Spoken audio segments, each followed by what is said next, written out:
Here we are on episode 42 of the Trash Talk Business Podcast. That's right.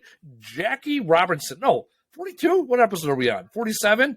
How did I fuck this up already? Jesus. You know what? I thought about this. Right as I said 42, I was like, that can't be right. We already did the Jackie Robinson celebration a few weeks back. All right, I guess we're on 47. I have one job in this entire podcast, which is the intro, and then I kick it over to Casey, and I already shit the bed. I'm drinking decaf. We'll get to it. Anyhow, now that we're on episode 47, 5 more than before, we're going to talk about the junk removal industry. That's what we do. So if you want to get out of, grow, scale, whatever place you are in your life, in this magical place we call the waste industry, you've come to the right place.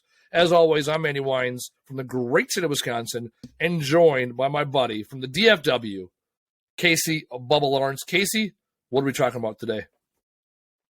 Today we have a very distinguished guest.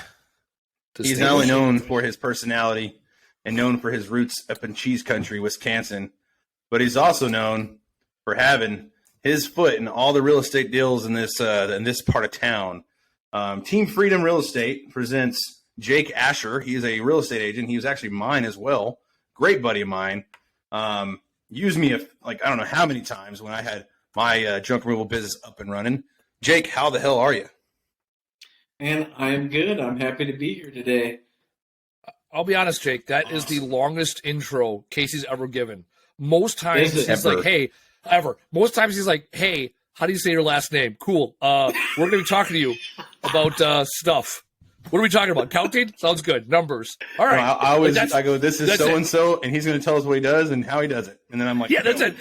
And then we sit back for an hour and some change and learn about. I'll tell you what, though. We had an accountant on and an insurance guy on, both a couple of the guys. They got some good views. They got some good views and really good conversations. People have been reaching out to us asking. And here's the deal. That's the not sexy stuff, right? And we nailed it. So let's talk about sexy stuff here. Real estate is sexy. For some people, for us, 40% of our business historically has revolved around a real estate transaction: buying, selling, listing, closing. I bought it and there's some shit in the backyard that shouldn't have been there, whatever. So absolutely, it's awesome. 47 episodes in, we got a realtor on board, and it's good to have a realtor's perspective because, like Casey said, it's often it's emergency situation or last minute kind of deal, but it's good that we have partners that have customers that need what we have, because ultimately we have a shared goal, right? All parties want to get to closing. That's the goal. And once the paper's signed and realtors have checks in their hand, you will not hear from them again until they have another project. That has been my experience with realtors. You can buy them lunch and they'll find they'll be like, I got a showing. They won't even show up for lunch by now. There you go. That's funny. There is some truth to that potentially. I don't know. Maybe it's not the right place you're wanting to take them. I don't know. Well, I'll tell you this. Hold on. If we had a lunch, Jake, right now we're doing this podcast, right? 1400 on a Monday afternoon. If you had a showing, if one of your clients called you right now, was like, "Hey, I saw this house. We got to look at it. It didn't sell this weekend." You would be gone. Oh yeah. You'd be like, "It ain't the lunch." So I'm gonna have to cut the show, guys. Get out of here. Yeah. Exactly. Yeah, that's right. But I will say this. So here's where Andy and I differ. Andy actually gets a lot of business from realtors. I got a lot as well, but I didn't get the same experience as he did. For me, a lot of the realtors, obviously minus a few like yourself and others that but a lot of the realtors were very like, hey, I need it now for the cheapest amount possible, or they're pissed off at you. And it really left a bad taste in my mouth, because you're like, hey, look, I'm doing you a favor at this point. What do you mean you have to have it done today? You're trying to close tomorrow? Did you just find out you're trying to close tomorrow, or did you know this already? Like, how is this news? And not wrong. Them with hey, I'll give you 10% off. They're like, oh, I was thinking it was gonna be $100. This is easily a 2-trailer job. What do you mean $100? Yeah. So try to explain to me, Jake. What are the pros and cons? I mean, I get, you've used me. Obviously, we have a good friendship. You were in the same veterans group as I am. But at the same time, you would see a need for my services. And I'm not saying price doesn't always matter, but in your perspective, what's the most important thing? when you need my services, is it price or is it, hey, I need this shit done so we can close? Well, so I think that's exactly the thing. I don't think you can have both. Like that's not, generally that's not an option. Okay, so you give me a good price, like in 2 weeks advance notice, maybe. But at the end of the day, if you need something now, you have to be willing to pay for it. And that's just kind of how I would structure that with clients. Hey, look, it needs to be done now. If there was an issue, so a lot of times what happens is the sellers commit to getting stuff out. They get halfway through, realize they can't do it, and they kind of want to sit on it until we have a walkthrough. That all of a sudden the walkthrough blows up. Hey, your sellers have all this stuff in this house. So that's where that comes into play, and it is one of those things. Hey, I understand, but you committed to doing this and we didn't, so we're kind of at risk with this transaction here. So understand, something right now is not going to be inexpensive. Are you willing to do that? And that's kind of how that went. And you just got to be able to deal with it and set the. I feel as long as you set the expectation, it's not as big of a deal. Right. And reality on what that stuff costs, actually, like. Yeah, 1,000 to a couple thousand is not an unreasonable expectation, depending on the amount of stuff. I mean, and it goes much higher after that. Yeah, so I recommend Jake a lot, mainly because of how he treats his clients. Like, I was a client of his, and I'll tell you this: he treated me during the process exactly how I'd like to be treated. Right? Like, hey, I'm going with this guy to not just provide me with answers, but to help me understand things along the way. So having said that, how many times do realtors come out of pocket for these type of expenses last minute? Because I will say that also has a lot to do with it. A lot of times they're stuck with the bill in order to make a close happen. So I think that's really sad. Okay, so I'll be honest. I would have, like, in my first 2 years of me doing business, I would have been raising my hand there, but I don't think that's warranted, and I don't think that's reasonable. That's an agent who's kind of, essentially cutting their value, in my opinion. So it's one of those things. Hey, we had it planned this way, and because it didn't happen this way, there's some additional costs. That's just like not, I'm not responsible for that. If I was responsible, then I do feel that that's something I would do for sure. Yeah. But I mean, generally speaking, we're planned to a point of, this is what it's going to be. Yeah. No. What you're saying is dead on. When I see realtors that are looking for, they're newer in business, they will make accommodations, right? And again, it is a way of discounting their overall service. I'm a huge proponent of Gary Vee. He hates discounting, right, your services, but you can add value by doing free things. So I've had partnerships with realtors. They'll say, hey, up to $500 of junk removal, I'll pay half. Right. And now, again, they're not discounting their fee, right? Their fee is what their fee is, but they are willing to add in free things. And then I'll work with them too on that $250. Maybe I give them a commercial price, so it's whatever, $450 or $400. So they're only out of pocket $100 or $150 or something, or, sure. $200. And so there's relationships you can get with that with realtors. The other tier of realtors, your top tier realtors that are selling top tier homes. Or if you're talking about $1 million home, for example, they're going to be making 2.7% afterwards.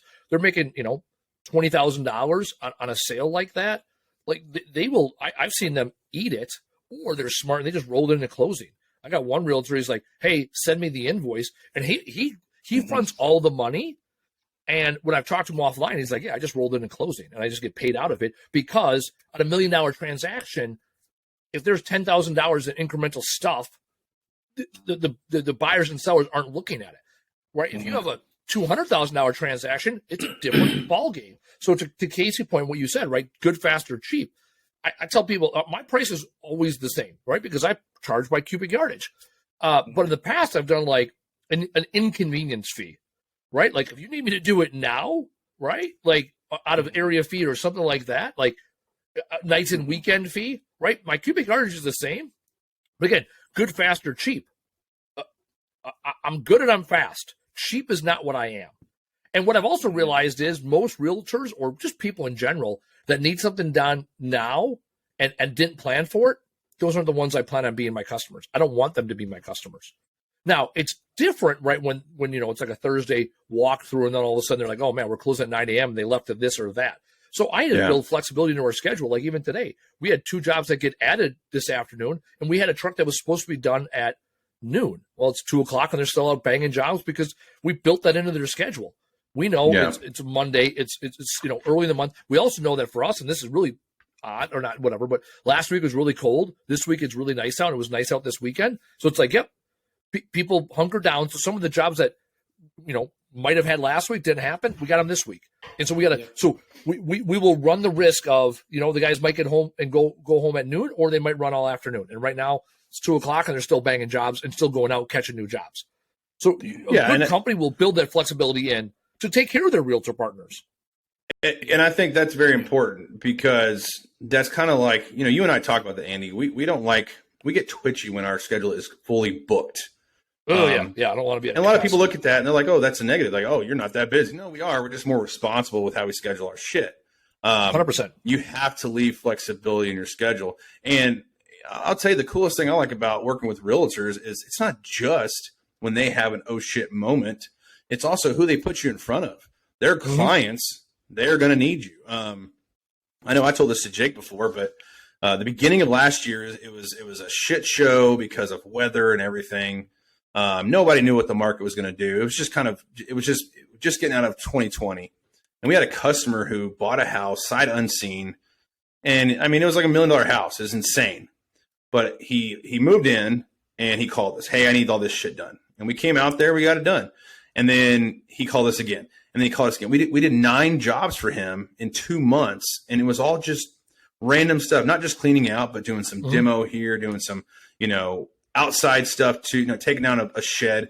And I remember asking him, hey, who'd you hear about us from? And it was his realtor. He was like the listing agent. When I moved in, I met with them and they referred us to you. And I was like, that's awesome because that agent deals with a lot of luxury homes. That agent also never hit me up asking for anything in return or, hey, I hooked you up. Now, what do I get? But as a sign of respect, I think we sent that agent not just a thank you, but we also sent them like a $15 or $20 gift card to like Starbucks or some shit. And it's the thought that counts. I mean, shit, Jake does it all the time with his clients. He'll send you thank you cards, baskets, you name it. And it goes a long way. That's one of the biggest things I like about working with real estate people, like realtors, agents, brokers, whatever, because the good ones, at least, they know how to handle people that in turn has those same people come back for more. And if they're not personally buying again, they're having other people buy because they're like, hey, go with this person. He knows how to treat you. And I learned a lot of my customer interaction techniques, I guess you could say, from realtors, from how they treat their clients. You want to talk about patience? Try having a client who takes them a year to finally close on a house. I mean, that takes some patience, right? But I know a guy who did that, right? Right here. But it's one of those things, man. I also learned a lot through the process. He walked me through everything we were going, and he taught me why we were doing certain things and whatever. So as a junk removal company, you have to understand, at least in my opinion, when you're working with these people, real estate agents, flippers, investors, you have to understand what they're doing, what they're trying to accomplish. And who knows the opportunities that pop up too, because Jake also does investing. He invests in real estate, and he bought a house, and I was the first person to call, go out there with him and take a look and say, hey, what do you think about this? You think I'm gonna need this demoed and this demoed? And we walked the house together, and sure enough, man, it was way more than he thought that needed to be done. It wasn't just some walls and flooring. It was like all the flooring, the bathroom, this. And, but that's also because we did a lot of business together. He trusted my judgment. So I think making those connections are very important. Now, Jake also has a couple guys in his team, a couple people in his team, but Andy and I have always talked about going to a real estate office, a brokerage, and trying to plan a day where you can come in for like 10 to 15 minutes, present to all the agents, have them all come in for like 30 minutes. You provide breakfast and say, hey, look, this is what I do. This is how I can help you. Thank you for your time. Yeah, I think that goes along. So I think that's a great idea, because what's underestimated on the aspect of realtors is like good ones are expected to have a fantastic Rolodex of vendors, and junk removal is a very important vendor. So like if you are in this business full time, that's what you do, and you don't have that at your fingertips, that's part of service that we're obligated to. So I agree, they should have one on their vendor list, and that would be an open point of discussion. Real estate team, do you guys have, preferred vendor that does your removal services? I'd like to talk to you about that. I mean, especially when you get to teams, because, my CRM has my vendor list and all the agents can see that. So like, they're not even asking me, because they can just go see it. You know what I mean? Mm-hmm. So it's one of those things. I think that's probably a underutilized potential for you guys. I mean, really. Well, one of the things you were talking about earlier, Casey, about when it comes to vendors and relationships, one of the reasons why real estate agents, from a business standpoint, are great is they live on referrals. Right? You can put all the mailers you want, all the social media posts. At the end of the day, the realtors that do well, they're in a referral-based business. So you can learn a lot about how to take care of people. The other thing here's the other thing with agents, right, and referrals. If you burn one agent at one agency at one location, I mean, you might as well kiss that whole location goodbye and maybe that whole brand. Realtors are some twitchy, talking individuals, right? So it's like you got to take care of them, right? I always tell people, right, everybody's important, but some people are more important than others.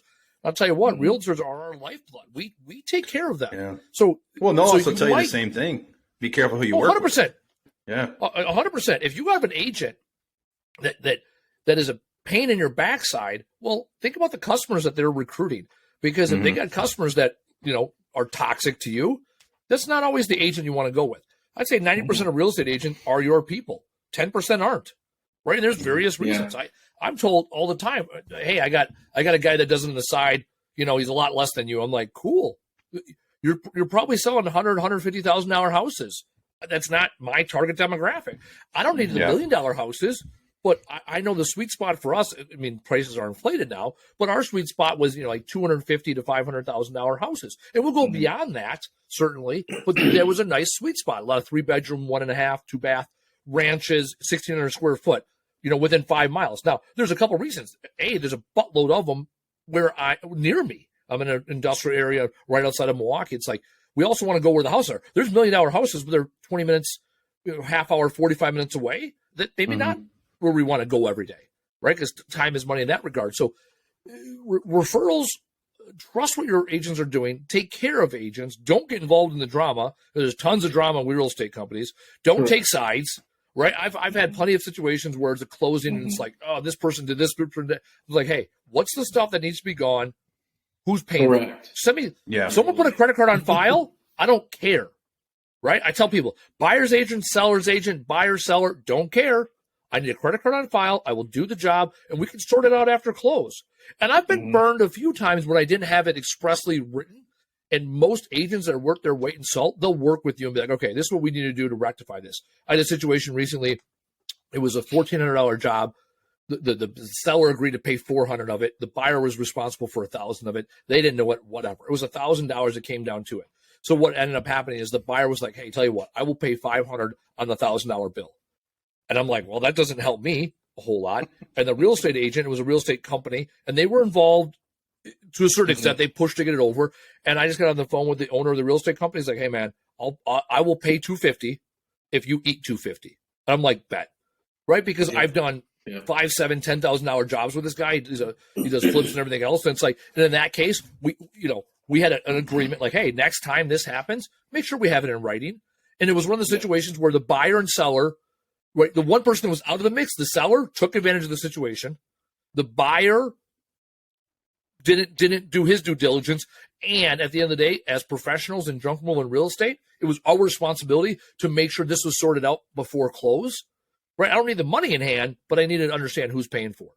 So, and again, but we worked through it. You got to work through stuff with real estate agents. because there's going to be another job. There's going to be another project. We're playing long term. We're running the marathon, not the sprint. Yeah.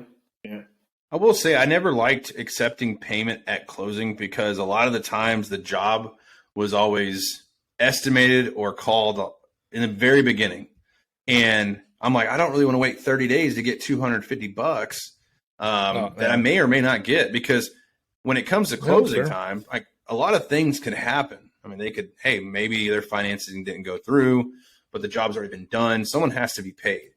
And to your point, Jake, the newer agents, I'm not saying they're cheap, but they have a way smaller budget to kind of cover those kind of things. Like, hey, looks like my buyer or seller, they didn't get through or whatever, and now I'm going to have to cover this bill. So here you go and make it right. That's not the case a lot of times. A lot of times you're just kind of sitting there like, man, I did that job for free. And sometimes these agents like say, sorry about you, but they didn't get to close. So that's on them. You can go talk to them about that. A lot of times also I think I would do it the same way as Andy and you. I'd work it out one way or another and not burn the bridge. That's the thing.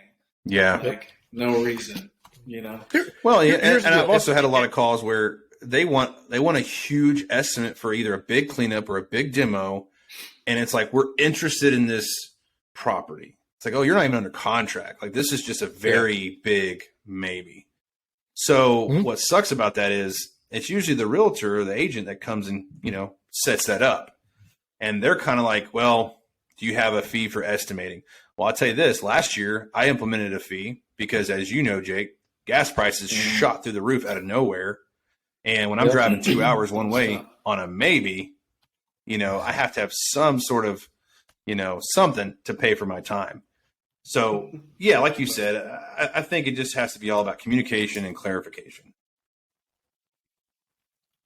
No, so I was going to say, here's the challenge, right? If you work with an agent that burns you, whatever, right, or it goes south, here's the deal. Either one of two things happen and you win either way. A, they never call you again, right? And that's one less non-customer, right? Because not everybody's your customer. Or B, you make up for it on the next one or in volume, right? I'm not saying you gouge them, but now it's about retain. Right now, that cost of getting burned is a customer acquisition or customer retention cost. So either way, you pound the job. Now, to Casey's point, I don't care if I get paid in 30 days. I always have accounts receivable. I had a project last year. It was a $9,700 job. The guy didn't pay. This was a real estate agent, actually a guy I knew. And finally, he started sending me $250 a week. Took him 40 weeks to pay it off. So he started sending money in April. We got our last $247 and some change the week of Christmas. And it was a running joke. To that thing. I wanted to, but unless you have it expressly written in your terms that there's 3% or 5% interest after 30 days. Oh, trust me. You wanted some free legal advice? Don't take it. Right. This word with the disclaimer piece that says. Here's the thing, Andy. But if you don't put those terms in place, you can't go back. Trust me, I did that. Right, but see, you're set up right now for that. In the beginning, it's very difficult to wait 30 days for anything. And 100%. I mean, I actually signed up to do a bid for DFW Airport, right? And the problem with that place is they're net 90. So I couldn't even ever do any jobs for them. You're waiting 3 months just to get paid. Now, fast forward to year 5, year 6, yeah, absolutely. Hey, we have a little bit more flexibility with accounts receivable. We're doing very well. But in the beginning, it's, hey, that $500 goes a long way. Because after 30 days, that $500 is irrelevant. I've already spent that money that I needed. Correct. This is year 7, Andy, not year 1, Andy. Right. Yeah. Correct. Year 1, Andy, I don't know I could do a $10,000 job. I remember I did a $5,000 job. We did it in October, and they kept adding and adding and adding stuff to us. Man. Oh, yeah. Looking back at it, it was closer to a $10,000 job. And here's what happened. Towards the end of the job, they finally added a bunch of stuff that was outside. It was a warehouse that had gas station stuff in it. And they had a bunch of these gas station signs. Like, these are pretty sizable signs. These are, 10 foot by 12 foot, 10 foot by 20 foot, whatever. And they're on the trailer. Finally looked at the guy and said, all right, tell you what, this is not part of the scope of the job. And I knew I could not get another dollar out of them. It was like $5,000 and it was $15,000 worth of work at this point. I said, tell you what, I will take the signs, but I'm going to take the trailer that they're on and I'm keeping the trailer. And he's like, all right, that's fair. right? So it's like he already knew he got me. So I made the best of the not great situation. But I can tell you, this is when we were still doing moving. I moved him twice in the next couple of years. I've cleaned out a house that they bought. I did a job for their cousin or nephew, whatever. So it's like, you know what? You're right. Year one, Andy was like, oh, $5,000. This is going to be great. It ended up being a break even, but it was a great lesson learned. Hey, you know what? If it's a $10,000 job, it's a $10,000 job. Right. And if you can't wait the 10 days or whatever, the 30 days or 45 days or 90 days to get paid, then it's not your job to have. We see a lot of these guys. We saw, hey, Casey, how many times we see it when we were with the franchise? And they would have these guys, I landed this $10,000, $20,000 job. It's like, cool. How long did it take you? Oh, like 2 months. Cool. How long are you going to get paid? Oh, 30 days. Cool. Like, what are you going to do for the next 90 days to pay your bills? Yeah. Oh, I didn't think about that.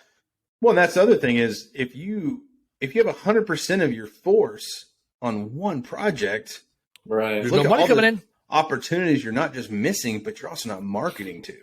Yep. And hell, we had a realtor hook us up on our biggest demo, right? That's how I got my biggest demo ever, was through a realtor. She lived next door to a project manager for Hillwood Communities. And I'll tell you this, that's a great connection. For all you that don't know, Hillwood is owned by billionaire Ross Perot Jr. and his family. They pretty much run a lot of the northern Fort Worth area. But the point was I had to structure that entire job knowing that it was an hour away from our home office. Also knowing that if I were to do this job, I can't use everybody I have because that means everything going on in my area is going to stop. So it took some time. It took some, a lot of groundwork, but it was worth it, obviously, because it was, close to $300,000.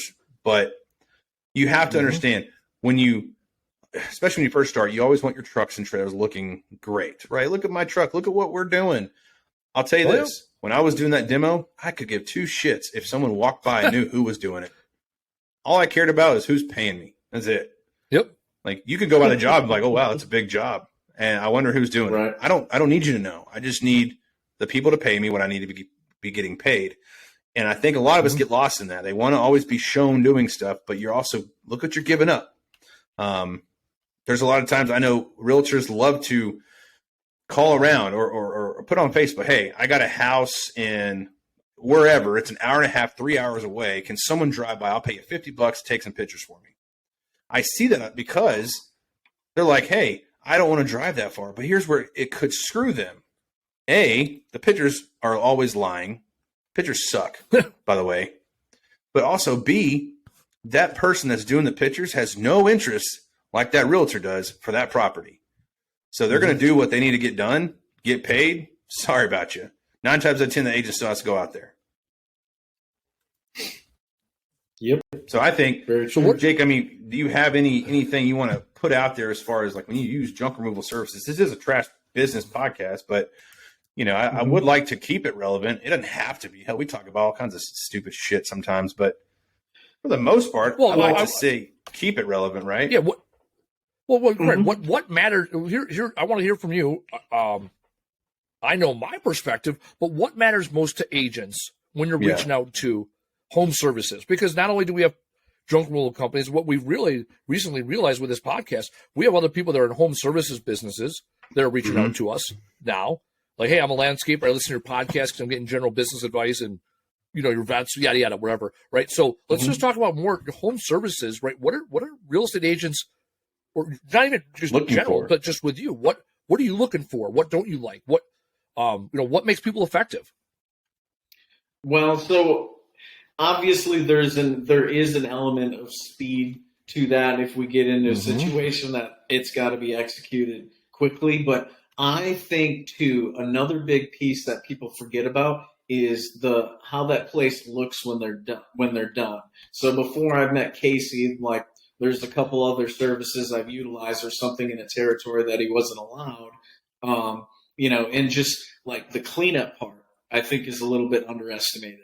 So how nice that place looks when the job is executed, and because a lot of times I need to send a picture to somebody that shows that it's nice and neat. So it's not just scraping everything up with a rake, like sweeping the sidewalks and like, I mean, not super picky, but the thing looks nice. However it's done, the final picture is solid.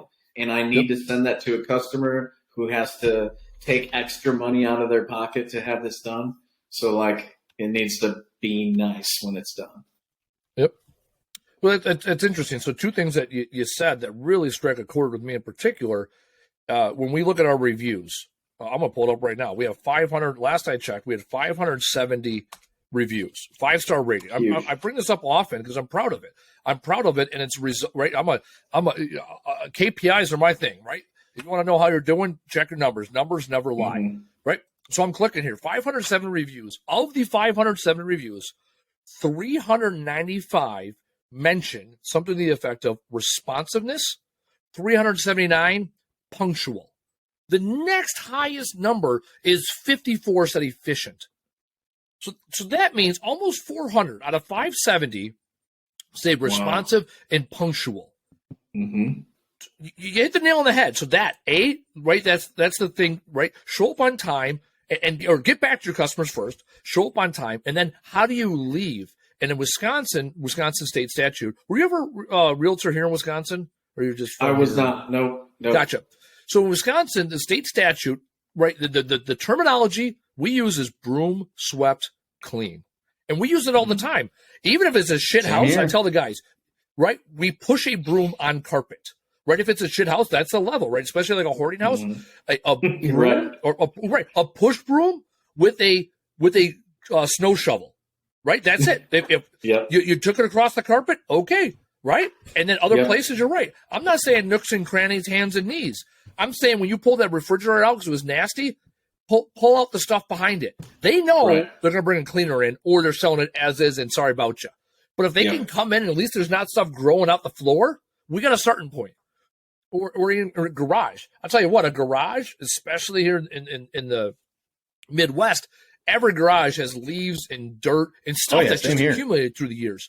Right? So when you clean that garage out and you just sweep it out, and here's the beautiful thing about the stuff. You don't have to take it with you. You just sweep it in the yard, right? Because 90% of it's going to be organic material anyways. When they pop that garage open, the difference between a broom swept clean garage, a 5-minute investment, and not is significant, right, when they walk in.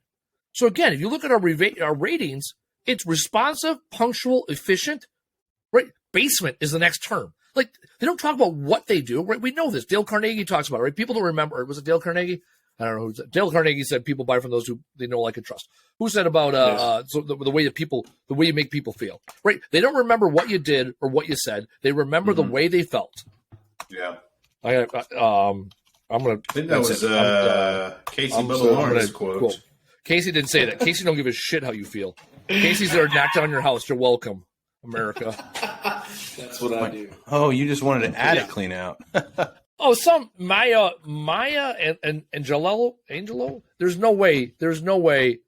I've learned that people will forget what you said. People will forget what you did, but people will never forget how you made you feel. Maya Angelo. That's. I can't imagine that was. Well, hold on. I shouldn't say that. I'm not going to argue her. Oh, okay. All right. Now it makes sense. I was going to say it was written in 2001. I was like, no, it wasn't. Maya Angelou is often attributed to a famous poem and civil rights activist, Maya Angelou. Okay, now we're good. She's good. Retract what I just said. Maya Angelou, good fucking person. This person made a post in 2021. Yeah, they weren't the one that penned that for the first time. So there you go, right? So if they feel like you gave a shit enough to broom sweep clean the property, you're good to hook. You can be egregious on some other shit because you're good to hook. Taylor just came in here. What you got, Taylor? Taylor looked up. Oh, there, Taylor. See, this is why. Here you go. Right? Who needs Google when you got a Taylor? Right? There's Taylor. She looks like a badass. All right. She might be my new favorite person. Ah, man, I'm slaughtering her name. Maya, Maya. That looks good. Angelo, Angelou. Angelo, right? Angelou. Angelou. You know what I'm going to do? I'm going to copy and paste it, put it in Google, and have them say it to me. How, you know what? Because they can say words. Right. Dude, I want this lady to be my grandma. She looks badass as shit. Do the Chat GPT thing, and won't that solve all your problems? What the hell's a Chat GPT thing? She died in 2014. So cool. Rest her soul. 86. She fucking went strong, Jack. Dude, she was in the thick of it. God. See, now here's the deal. I'm going to Vegas tonight for reverse logistics. This is what happens. I find out about somebody, and I will Wikipedia that ass. I will like there's a I will YouTube. And then he's gonna go talk it. about it when he gets there. He's like this fucking speech. He's gonna drop a name and they'll be like, yes, this bitch did all these cool things this one day. Let me tell you something about this. Like let me tell you something. Oh my god! Because I know. I use the word research all the time when I'm like, yeah, I researched this. Like, where'd you research it? YouTube. That's where my fucking research. Because you know what? Here's the argument. What's your research? Nothing. All right.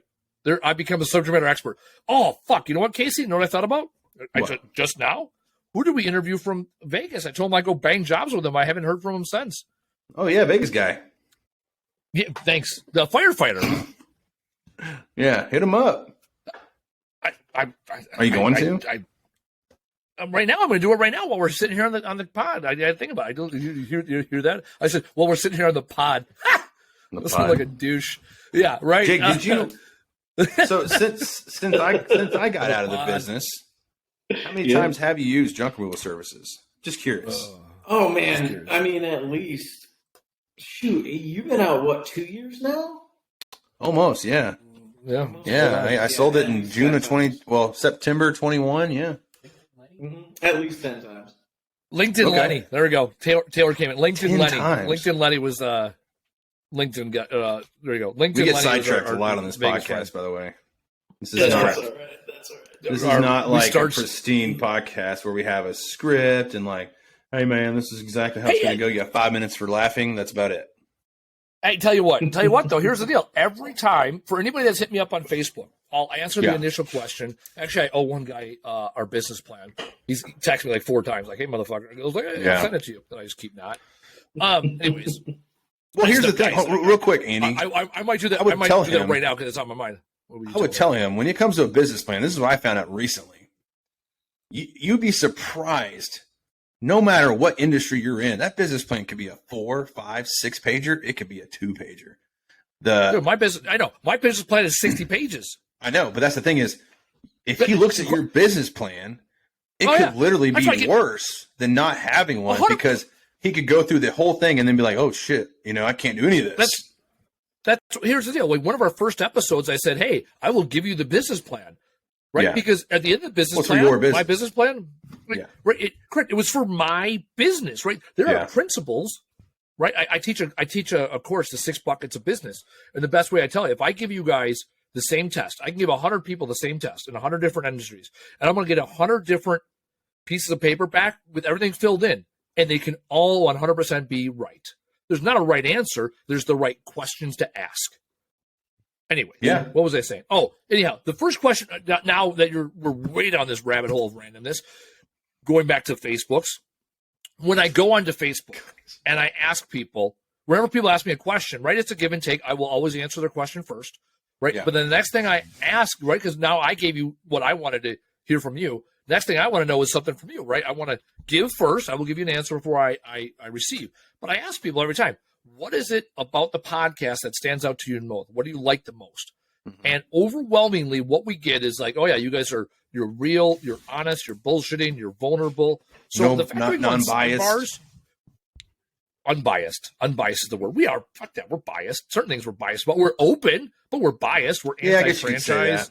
Well, when I say that, I mean like biased. we don't preach there's only one way of doing this business. Oh yeah, open. Yeah, we're open. Yeah, we brought that one guy in with his fucking franchise idea. The goddamn no, that guy was fine. I like that guy. You're talking about no. We brought the Grubhub for trash, and we're like, this sounds like a terrible. Let me tell you why this is a terrible idea. Yeah. Oh, here's the deal. He might be out of business or might be a billionaire, and who the fuck are we?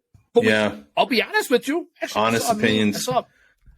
Dude, like it was one of those things. Like we don't want people to come in here thinking we're just going to dog on their ideas, but we do want them to come in here trying to switch our thought process if they can with backed, data, research, and actual numbers. And when you don't have that, and you're going off of just a few, it's kind of hard to jump on board and think, yeah, this is a great idea, because it's like, look, in the game of many, you're not playing with enough. Like you got to have more, then make a decision on it. Hey, is this working, or has it just worked a few times?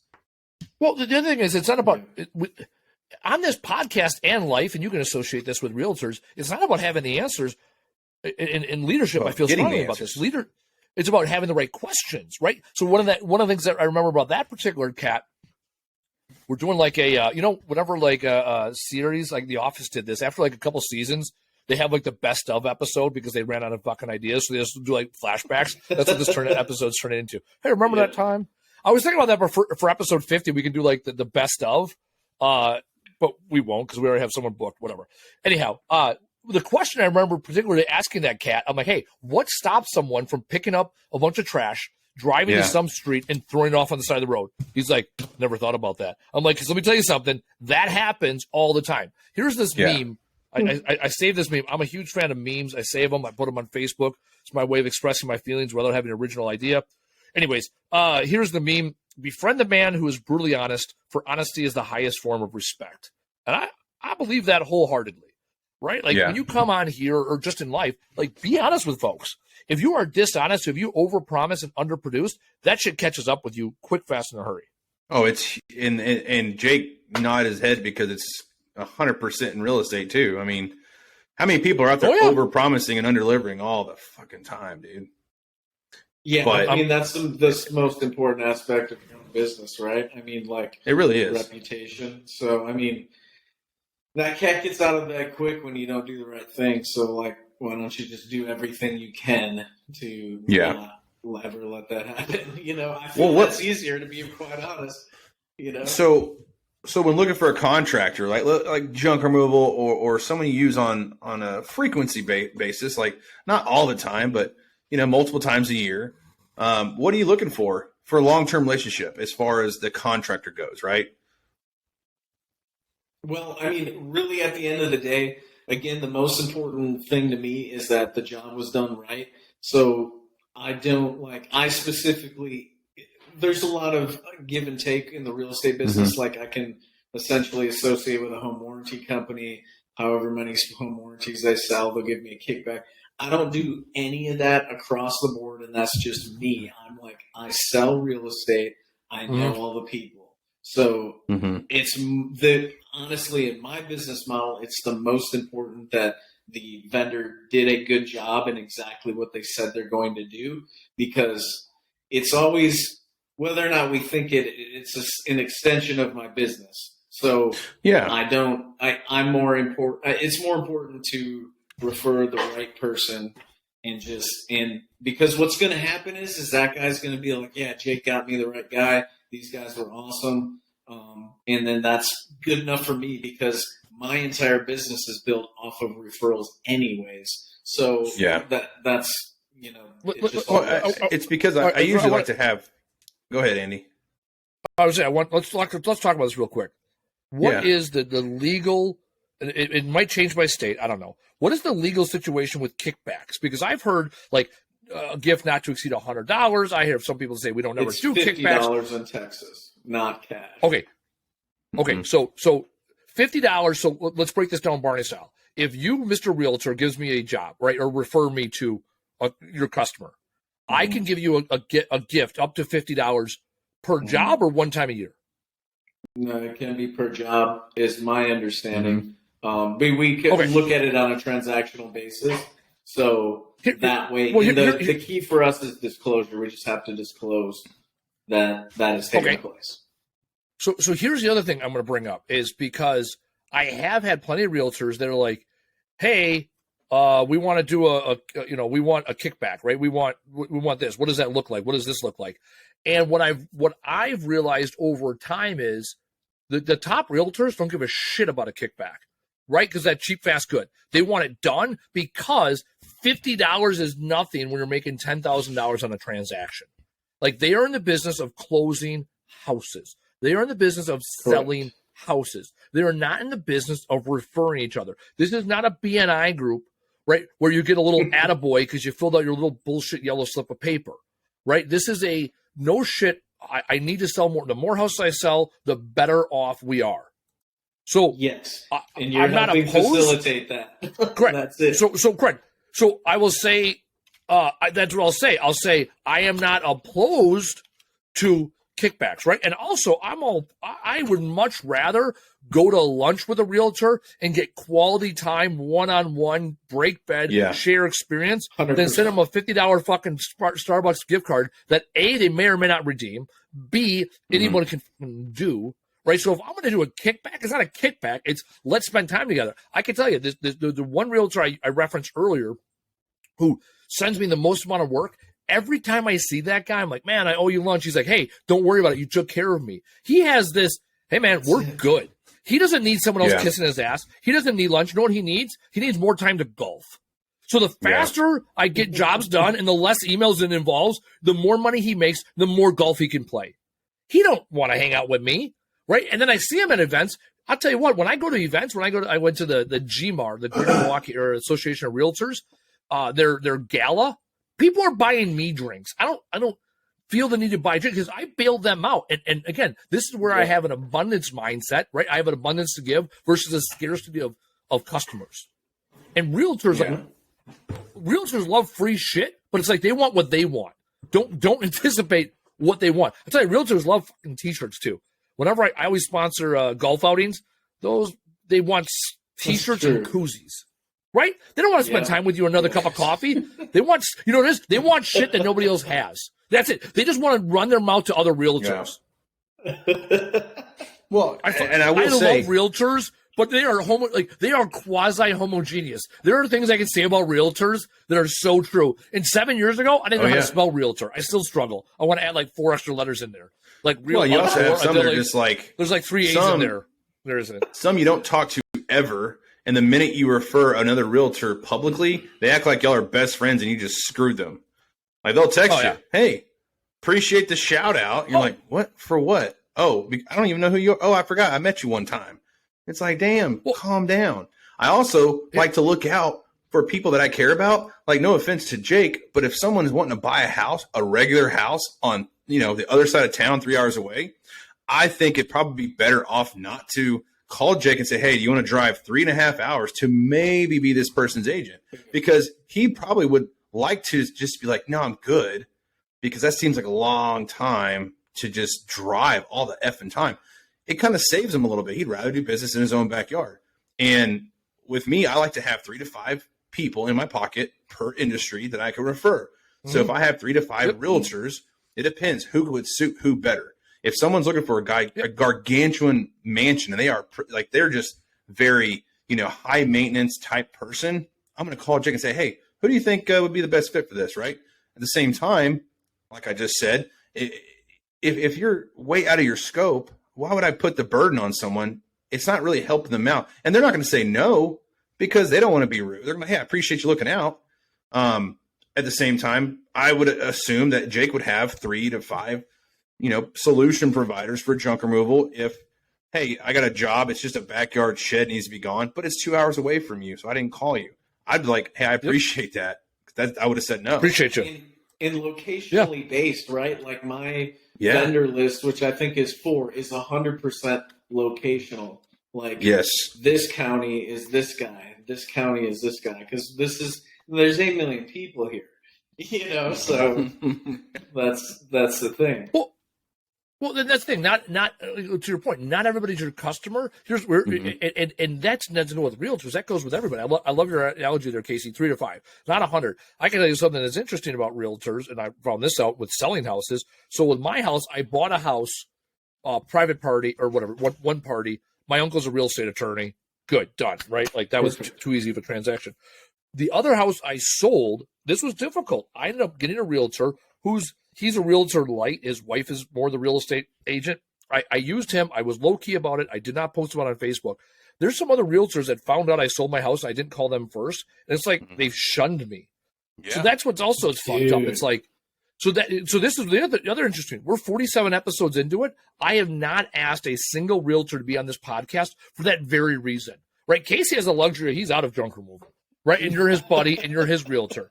I haven't reached out to anybody because it's one of those it's not even asking for forgiveness. I know 1,000 realtors in Milwaukee, right? Mm-hmm. Yeah, I'm going to make one semi-happy and piss off 999, right? And here's the deal: Like exactly. So I'm glad you're on here to provide the state of the perspective of realtors. And when I've brought that up to realtors, right? Like I didn't even tell people who sold my house because they can figure it out. It's not fucking difficult, right? Because they like the ones that give a shit are butthurt. And the reason I went with the realtor I went with is because I know him. I know him as a guy. I knew him before he was in real estate. He was my guy. Every other realtor I know as a realtor first. So that's it. Well, and that's it. The transaction went smooth as hell. Yeah, and like I said, my biggest point was, like, I personally chose Jake for my last house because, man, he helped me understand what we were doing. It wasn't just a very blind, follow me, do what I say, and here's your house.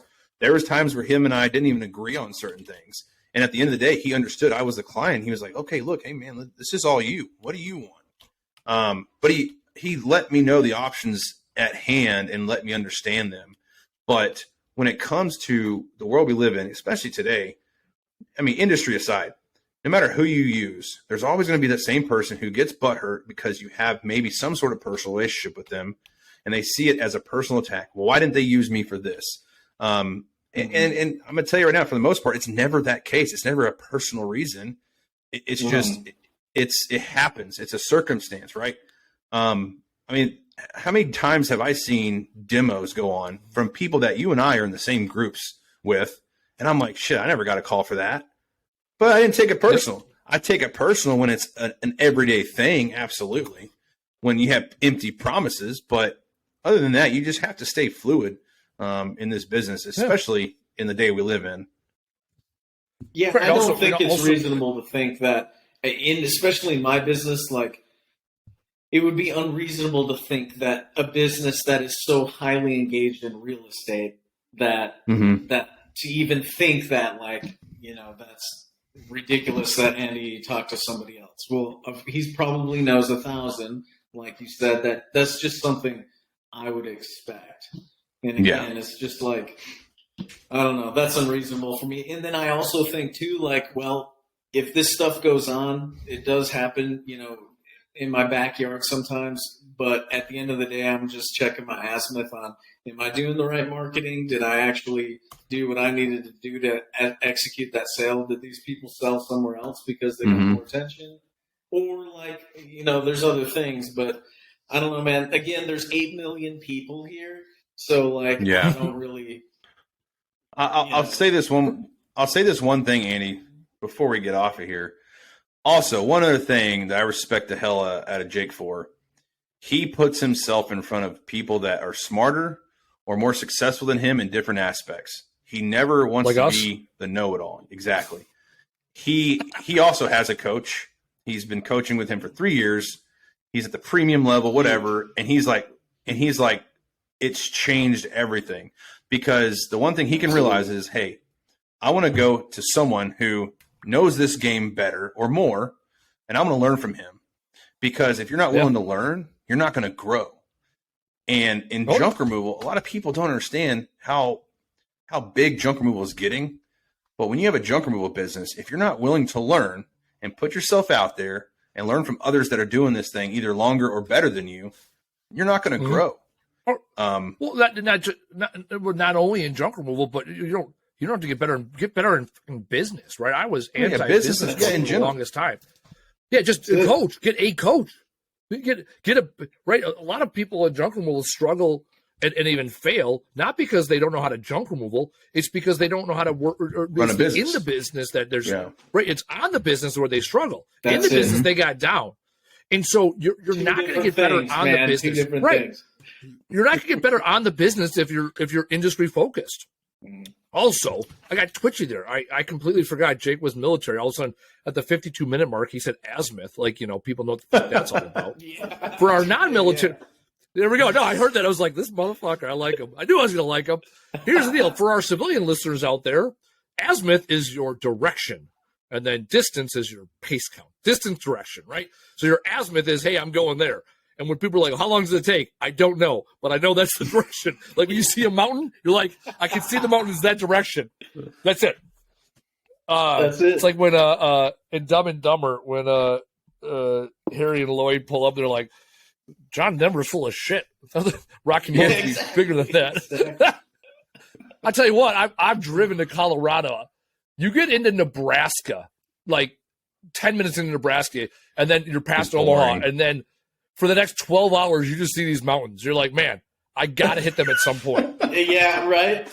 Dude, 3 gas stations later, you're like, there's no way. There's no way. Times there's times you're double checking. Yeah, you're like, are those actual mountains, or is that maybe there's clouds way off in the distance? Maybe it's cloud. What the hell? Well, hey, you know what? It's better to see the mountains because when you're in Iowa on your way to Nebraska, nothing. It is blue skies and corn. That's it. There's a truck stop off of I-80. It used to be the world's largest truck stop. Hell, it might still be. 75 acres. And I remember going there one night in the middle of winter. It was fine. It was like a novelty thing to do. But yeah, when you're driving through Iowa in like December, you much rather be, I think, November, whatever. It was shit time. It was cold. I remember the truck stop and just miserable. We were driving. I used to be a tour manager for a band. And I can't even remember where our last gig was. But like we were driving through Iowa, getting back to Wisconsin after being on the road for 2 months. One of the most miserable experiences of my life. I can't remember. We got stuck in the mountains. Here, real quick updates. I did send the business plan out to the guy that hit me up on Facebook, right? Because I'm getting shit done. You're welcome. And Lenny texts me, and he's on duty at the station tomorrow. And then the rest of the week we're doing jobs. So I might go bang jobs with Lenny on Wednesday, February 8th. We'll see. I don't know what the weather's going to be like. Yeah, banging jobs with Lenny. Yeah, DUN done. Well, I appreciate you coming on here, Jake. Yeah, that's it. I do appreciate. Nothing else you got for him? I think there's a ton of opportunity for your listeners to get engaged with realtors as well as just investors, like your end buyers who buy. Well, y'all are the connectors, man. Full of shit, you know. Like, well, let's talk about that. How do you? Yeah, I actually put realtors in. Oh, say that again, Andy. I'm sorry, I interrupted. I'd say, how do you wait? What is the best way to get a hold of realtors?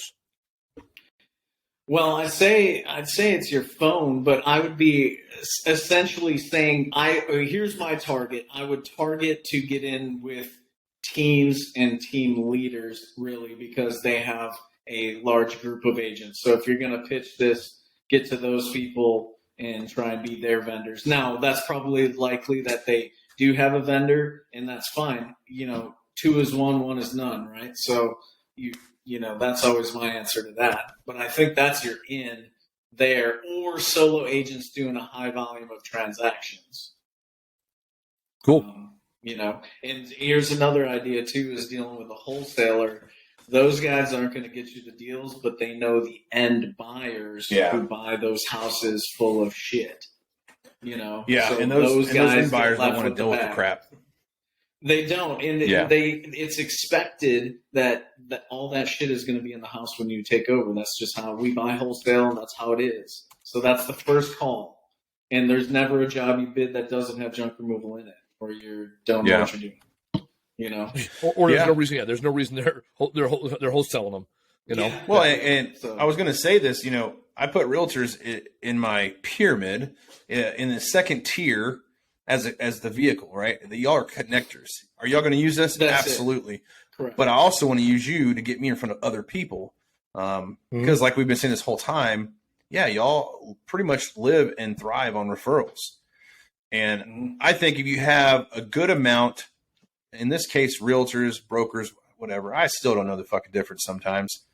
But I think if you have a good amount of them in your network that you are actually a part of, right? Not just I know this person, but talk to on a monthly or biweekly basis, you can actually create business for each other, ongoing, consistent. Yep. I'm not saying it's going to pay every bill, but it's going to get you in front of people that now you can actually start creating business from those connections. Yeah, make a point to stay that top of mind. I mean, that's for us in sales, right? Like, I need to stay top of mind with this individual. Like, find a way to do that, especially with those that take care of you. We have a top 100 that we just like show some love. So get some agents in your top 100. Find the top one. If you have a top 100 list, figure out how to. Right, it's like anything else, any other industry. Right, 20% of the people are going to do 80% of the work. Right, so 20% of realtors out there are doing 80% of the transactions. Right, look at Wisconsin, for example. We have on average around 10,000 agents in the MLS in Southeast Wisconsin. I think it's at 12 right now. It's probably normalized around 8. So for simple hillbilly math, right? Let's say it's 8. Let's say it's 10,000, right? That means there's 2,000 agents I need to be in front of. That's it. Not 10,000, 2,000.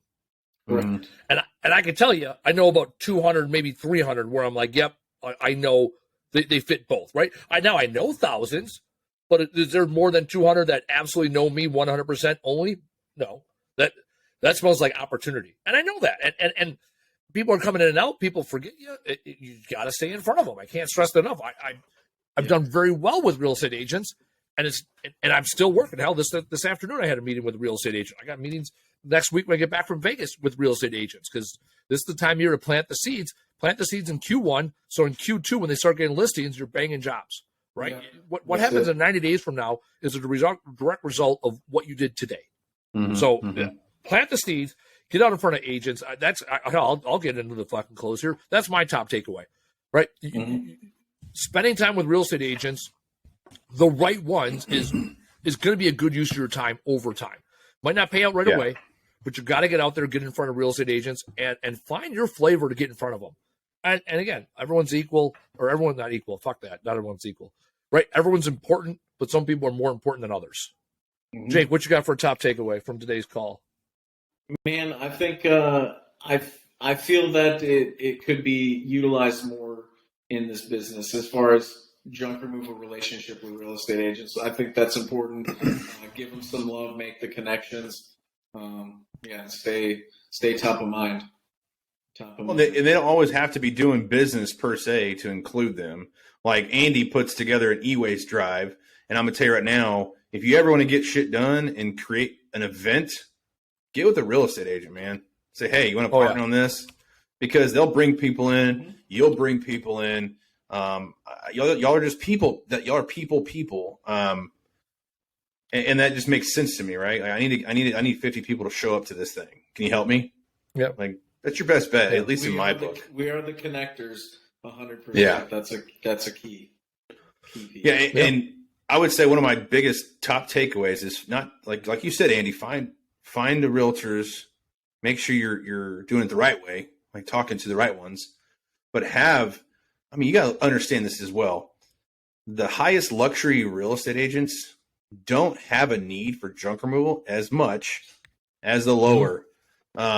If you go towards the residential areas that are where the most median income or below 6 figures, that's where all the people are buying. That's where most people are buying. So that's where most of your job opportunities are going to come from.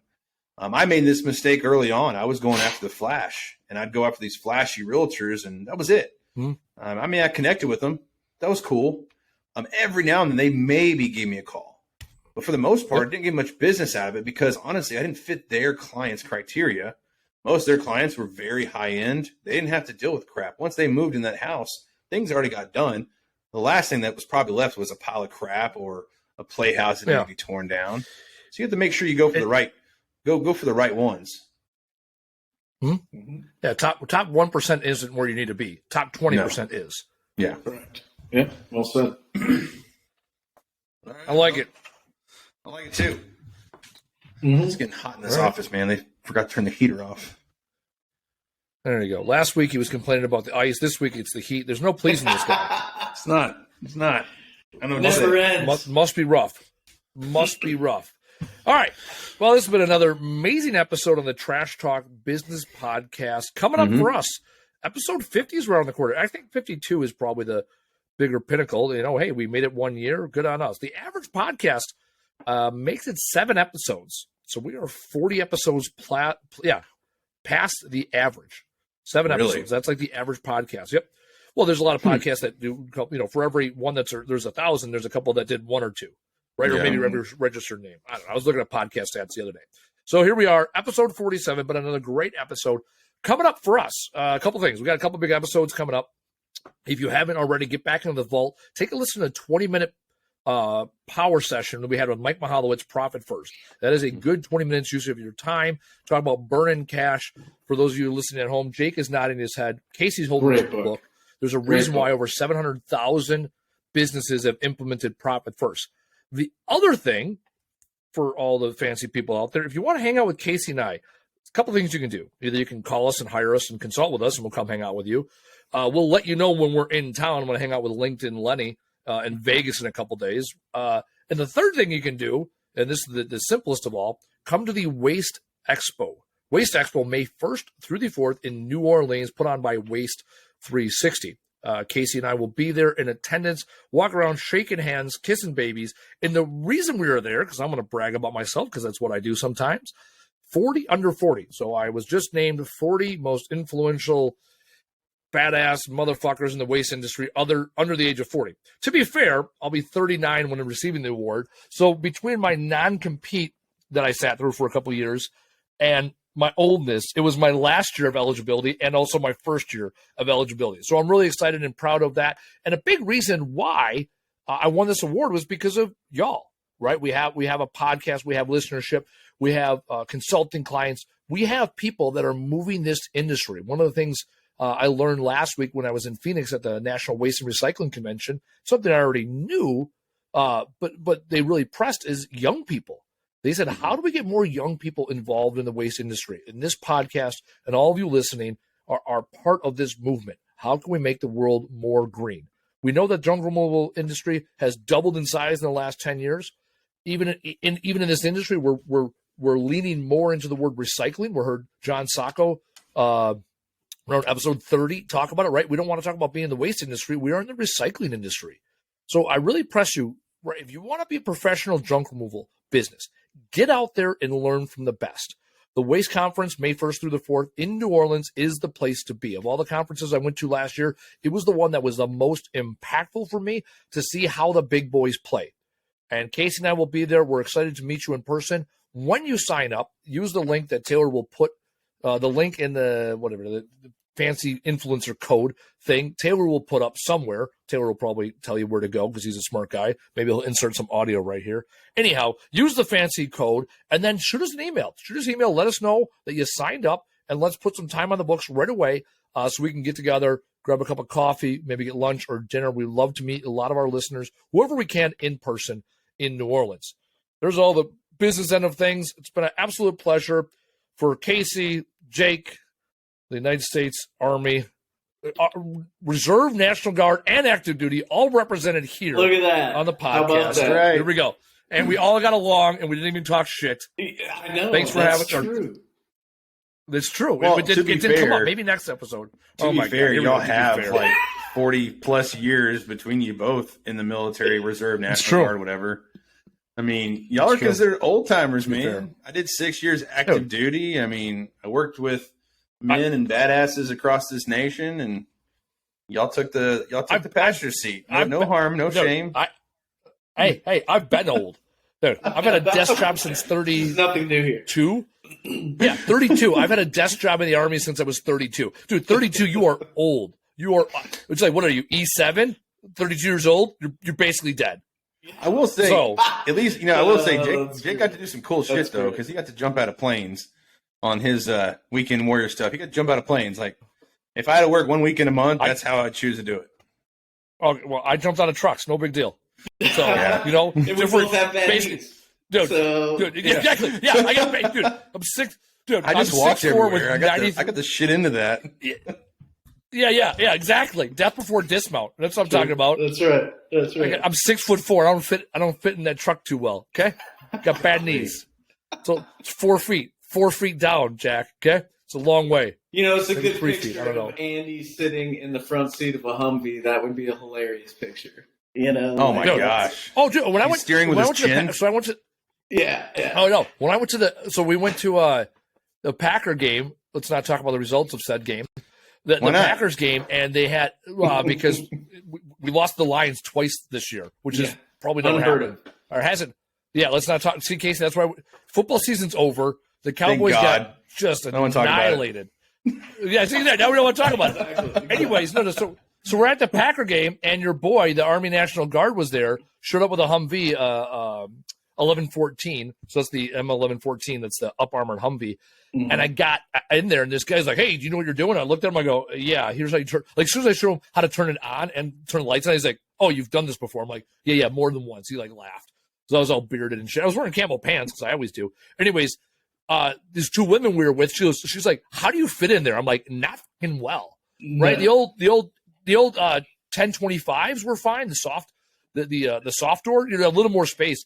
But you put a little bit of armor and some padding in there, oh man, like a sardine.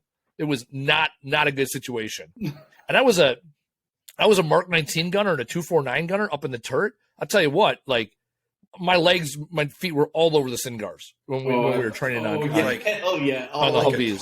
Oh yeah. They're like, hey, look at that big ass person sticking out of that truck. Well, when he's in the turret, man, it's like waistline, right? Like he's the guy. Dude, they're like full silhouette. Yeah, they're like. Oh yeah, when they're like name tape defilate, I'm like, we got waste going under a traffic light over there. They're like, hey, Andy, you need a duck. Like, yeah. I'll tell you, we had strikers. My knees hurt. Yeah, my knees hurt thinking about. Well, by the time we got in Iraq, I only drove a truck. We didn't even run. Our company didn't run gun trucks, so I drove a fuel tanker, which that was talking about a stupid job in Iraq. But hey, someone had to do it. No, my knees hurt just thinking about sitting on that strap. 3 inches of cloth holding your ass up there, feet on Singars. Good, exactly. There you go. See, Jake. This is why we wrap it up right at the hour mark, because we're about 102, 103. Casey and I get twitchy. That's it. I've been sitting here that long. I can hear guys on the other side of my door waiting. Start talking about how Biden sucks and the whole administration. And, oh my god. Then we have to go back and cut it all out because he's still technically hired by him. We went an hour. We went an hour. No politics, no football, no military. We went strong. Yeah. Hey, how about that balloon? We got some good jokes. Oh yeah, Balloon Boy. That's a whole other episode. I got time for Balloon Boy episode. By the time this airs, there'll be a blimp in the sky next or something. You know what? Well, you know what? The memes for January with a homegirl down in Tennessee. Right, Facebook memes, if you know what I'm talking about, right? And then the February memes with the balloon. We're already, it's only like 3 days into February, and the balloon memes. That's it. So yeah, Joe Dirt up there. So now, what's going to be the news story in March? We are going to hell in a handbasket. That's just how she goes. That's it. All right. Next episode, we are stopping at 1 hour. That is, I'm saying it out loud. I don't know if it's going to actually work. Keep it off the rails. And the thing is, we've done a couple like behind the scenes after we press the record button. We're sitting here bullshitting, but they don't provide any value, right? We're in the business of providing value. So yeah, man. Anyways, this is why we land. That's why we land the plane. So, on behalf of Casey, Jake, like, oh yeah, that's where I was. This is what I was doing. Then I said the United States Army. I was like, how do we get off track? Golly. Anyhow, I'm Andy. He's Casey. The other guy was Jake. Trash Talk Business Podcast. Another great episode.